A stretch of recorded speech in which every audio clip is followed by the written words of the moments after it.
16 hours जो है वो आपका फास्टिंग विंडो होती है जिसमें आप कुछ नहीं खाते, और 8 आवर्स जो होता है वो आपका ईटिंग विंडो होता है जिसमें आप खाना पीना कर सकते हैं।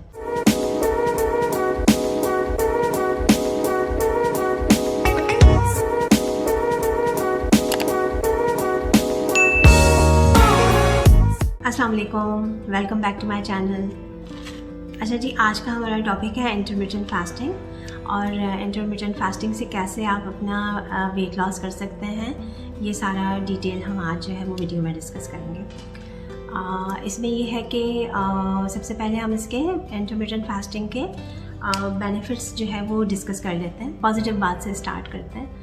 तो उसमें ये है कि ये आपके जो है वो इम्यून सिस्टम को बूस्ट करता है, या आपके मेटाबॉलिज्म को इम्प्रूव करता है, या आपका जो है वो ब्लड ग्लूकोज लेवल्स को इम्प्रूव करता है, क्योंकि ये इंसुलिन रेजिस्टेंस करेक्ट करता है। तो ब्लड ग्लूकोज लेवल्स जो होते हैं वो कंट्रोल होना शुरू हो जाते हैं। आपके सेल रिपेयर जो है उसको इम्प्रूव करता है, और आपके कोलेस्ट्रॉल लेवल को कंट्रोल करता है, बीपी को इम्प्रूव करता है, आपको हार्ट डिजीज़ और डायबिटीज़ 2 जो है उसके होने से प्रिवेंट करता है।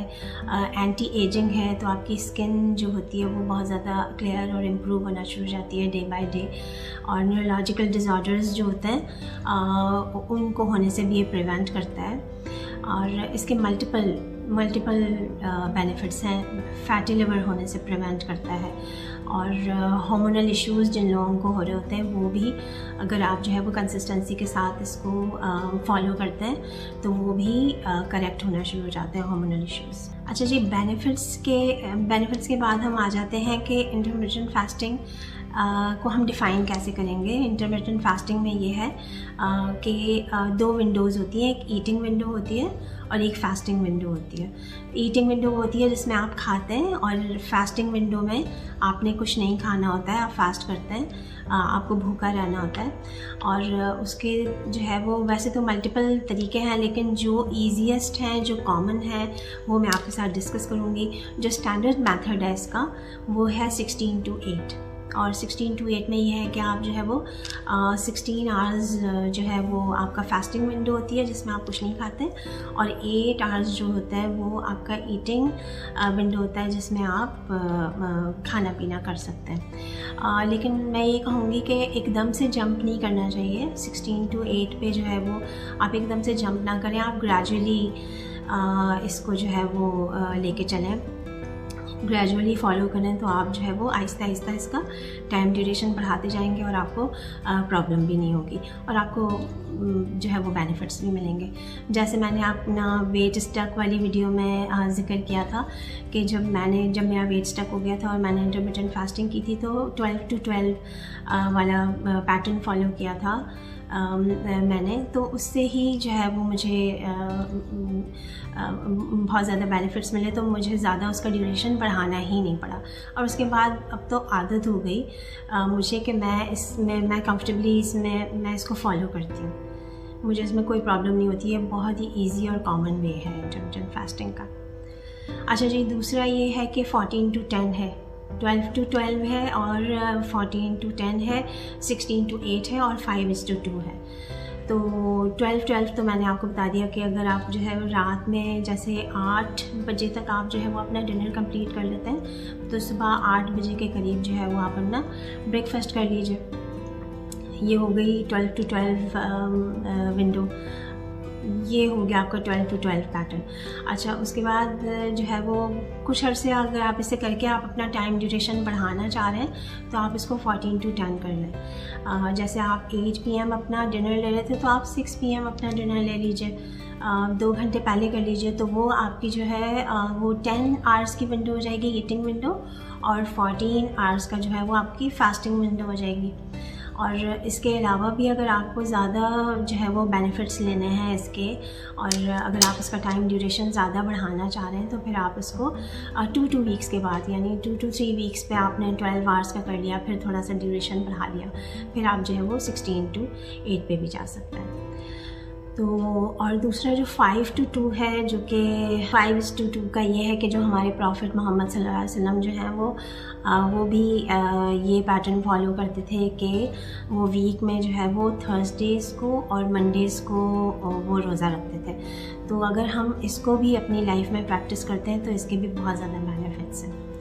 अच्छा जी, क्या ऐसी 3 चीज़ें हैं जिनका आपको बहुत ख्याल रखना है इंटरमिटेंट फास्टिंग में? उसमें सबसे पहले तो आ जाती है आपको अपनी बॉडी को हाइड्रेट रखना है, वाटर इनटेक आपने बहुत अच्छा सा लेना है, और सेकंड जो है वो आपकी एक्सरसाइज है, और थर्ड आपकी स्लीप है। आपने जो आपका ईटिंग विंडो है उसमें आपने जो है वो 8 to 10 ग्लासेस ऑफ वाटर लेना है, अपनी वाटर इनटेक को प्रॉपर रखना है, और एक्सरसाइज जो है वो आप जो है वो कोशिश करें कि ईटिंग विंडो में आप अपनी एक्सरसाइज को रेगुलरली फॉलो करें। और उसके 2 जो है वो टाइमिंग्स हैं जो कि मुझे बेस्ट लगते हैं, ब्रेकफास्ट के बाद और लंच से पहले, और लंच के बाद और इवनिंग स्नैक्स से पहले 40 to 60 मिनट्स की कोई भी फिज़िकल एक्टिविटी, एक्सरसाइज या वॉक, या आप जिम जाते हैं, जो भी वटएवर जो आपको करनी है वो आपने रेगुलरली करनी है, ठीक है। और उसके बाद स्लीप का ये है कि आपको 7 to 8 आवर्स जो है वो रात की नींद आपने पूरी करनी है। अच्छा, ये भी हो सकता है कि कुछ लोगों को ये पैटर्न सूट ना करे, तो आपको कैसे पता चलेगा कि आपको ये पैटर्न सूट नहीं कर रहा है या ये आपके लिए नहीं है? तो कुछ लोग जो होते हैं उनको स्ट्रेस होना शुरू हो जाता है, और कुछ लोग जो है वो इरिटेबल होना शुरू हो जाते हैं, कुछ लोगों की नींद डिस्टर्ब हो जाती है, एसिडिटी के प्रॉब्लम्स कुछ लोगों को शुरू हो जाते हैं, कुछ लोगों की जो है वो हेयर फॉल और स्किन रफ होना शुरू हो जाती है, और लेडीज़ में ये प्रॉब्लम होती है समटाइम्स कि उनके जो पीरियड्स होते हैं उनका ड्यूरेशन इरेगुलर हो जाता है, या फिर उनका जो फ़्लो है वो कम होना शुरू हो जाता है। तो जब आपको ये लगे कि आपका जो है आपकी लाइफ डिस्टर्ब हो रही है या आपको उसके साइड इफ़ेक्ट्स हो रहे हैं, तो आप ये पैटर्न फॉलो ना करें प्लीज़, ठीक है। अच्छा, और एक और बात ये है कि अगर आपको बहुत भूख लग रही है, अगर आपका जो ईटिंग विंडो है वो ख़त्म हो गया है, ठीक है, आपका फास्टिंग विंडो स्टार्ट हो गया है, और अगर आपको रात में भूख लग रही है तो आप ये ऐसा कोई वो नहीं है कि आप अपने आप को परेशान करें या स्ट्रेस में डालें। आप एक वार्म कप ऑफ मिल्क ले सकते हैं, उसमें भी ये होता है वो एक कंप्लीट मील है, तो आपकी जो है वो भूख भी ख़त्म हो जाएगी। और मिल्क लेने के ये बेनिफिट होते हैं कि वो उसमें जो है वो ब्लड ग्लूकोज लेवल जो है वो स्पाइक नहीं करता, ग्लूकोज जो है वो स्लोली रिलीज़ होता है बॉडी में, तो आप ले सकते हैं, उसमें कोई वो नहीं है। और जो फास्टिंग विंडो होती है इसमें आपको बिल्कुल भूखे नहीं रहना, आप इसके अंदर अपने आप को हाइड्रेट कर सकते हैं, पानी भी पी सकते हैं, ग्रीन टीज़ भी ले सकते हैं, टी कॉफ़ी भी ले सकते हैं, लेकिन टी कॉफ़ी मैं कहूँगी कि अवॉइड करें, आप ग्रीन टी ले लें, पानी ले लें। अच्छा जी, अब हम आ जाते हैं ईटिंग विंडो पे कि ईटिंग विंडो में आपने क्या लेना है। तो कुछ लोग ये मिस्टेक करते हैं कि हम जो है वो इतने ड्यूरेशन का जो है वो फास्ट कर रहे हैं, तो हम तो इसमें कुछ भी ले सकते हैं, हम जंक फूड भी ले सकते हैं, और पिज़्ज़ा, बर्गर और फास्ट फूड और ड्रिंक्स, स्नैकिंग भी कर सकते हैं, चॉकलेट्स भी ले सकते हैं। तो अगर आप जो है वो अनहेल्दी ईटिंग करेंगे और जंक फूड लेंगे, तो फिर आपका जो ये मकसद है इंटरमिटेंट फास्टिंग को फॉलो करके अपना वेट लॉस करने का, वो मकसद तो आपको हासिल नहीं होगा। फिर आपको फ्रस्ट्रेशन होगी, आपको स्ट्रेस होगा कि मैं ये जो है वो इंटरमिटेंट फास्टिंग भी कर रहा हूँ और मुझे रिज़ल्ट्स नहीं मिल रहे। तो इसमें यह है कि आपने जो है वो हेल्दी ईटिंग करनी है, हेल्दी ऑप्शंस लेने हैं, और हेल्दी ऑप्शंस में ये है कि आपने कॉम्प्लेक्स कार्बोहाइड्रेट्स लेने हैं, फाइब्रस रिच फूड लेना है, आपने वेजिटेबल्स, फ्रूट्स का इस्तेमाल रखना है, आपने प्रोटीन की इंटेक बढ़ानी है, गुड फैट्स लेने हैं। जो मैंने अपने बेली फैट वाली वीडियो में मैंने सेपरेटली सारे फूड आइटम्स आपको एक्सप्लेन किए हैं, वो काइंडली आप जाके उस वीडियो को जो है वो थॉरली देखिए।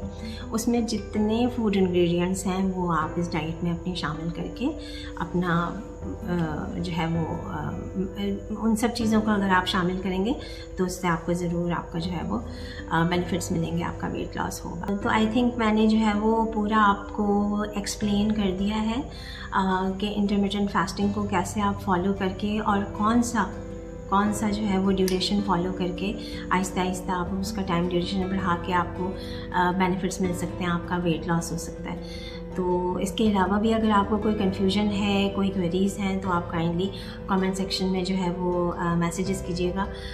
मैं इंशाल्लाह ज़रूर आप सबको रिप्लाई करूँगी।